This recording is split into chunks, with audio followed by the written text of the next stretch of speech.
Selon les médias américains, le président Joe Biden aurait donné son accord ce vendredi à la livraison d'armes à sous-munitions à l'Ukraine. Aux Pays-Bas, le gouvernement de coalition de Mark Rutte a chuté.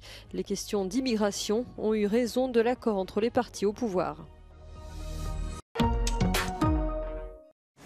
L'information a été confirmée par la Maison-Blanche. Les États-Unis vont fournir des armes à sous-munitions à l'Ukraine.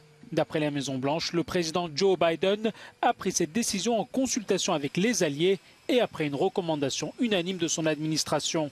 Ces armes seront intégrées dans le prochain programme d'aide militaire à l'Ukraine. So clearly a capability that would be useful in any type of offensive operations. I would note that the Russians have already been employing cluster munitions on the battlefield, many with which include a very high dud rate reportedly. Pendant ce temps, d'autres pays, notamment signataires de la Convention d'Oslo comme l'Allemagne, sont contre l'utilisation de ces armes.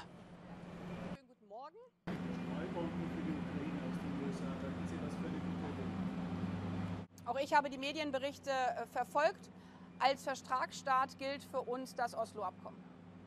Ces armes permettent de répandre des charges explosives sur une large zone, mais elles ont la réputation de causer des dommages collatéraux importants parmi les civils.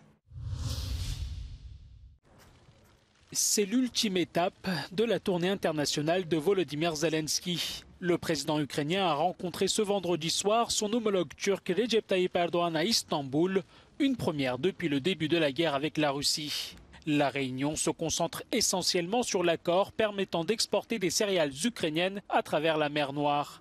L'accord conclu en juillet 2022 avec le parrainage de l'ONU et d'Ankara expire le 17 juillet. Moscou a déclaré ne voir aucune raison de le prolonger.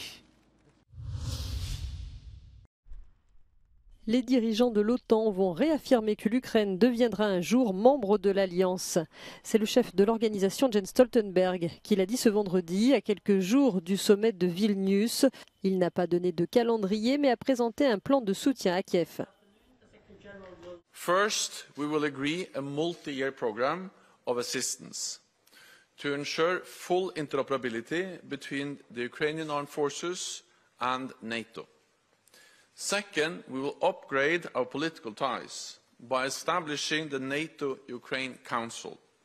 And third, I expect ally leaders will reaffirm that Ukraine will become a member of NATO and unite on how to bring Ukraine closer to its goal. Le sommet des 11 et 12 juillet prochains s'efforcera également de débloquer le veto de la Turquie à l'adhésion de la Suède.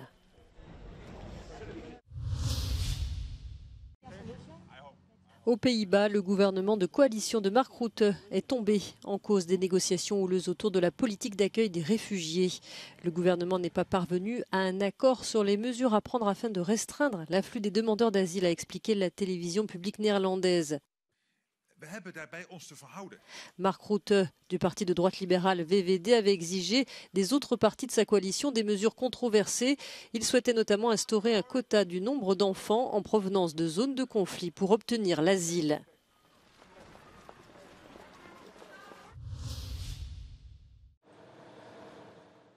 Un incendie dans une maison de retraite à Milan a fait au moins 6 morts dans la nuit de jeudi à vendredi. 2 personnes sont décédées dans la pièce où le feu s'est déclaré. Les autres victimes ont succombé à l'inhalation des fumées. Près de 80 résidents de l'établissement ont dû être hospitalisés. 2 d'entre eux sont dans un état grave.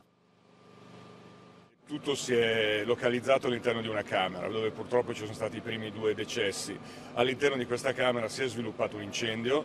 I colleghi del nucleo investigativo antincendi stanno già valutando cosa può essere effettivamente accaduto.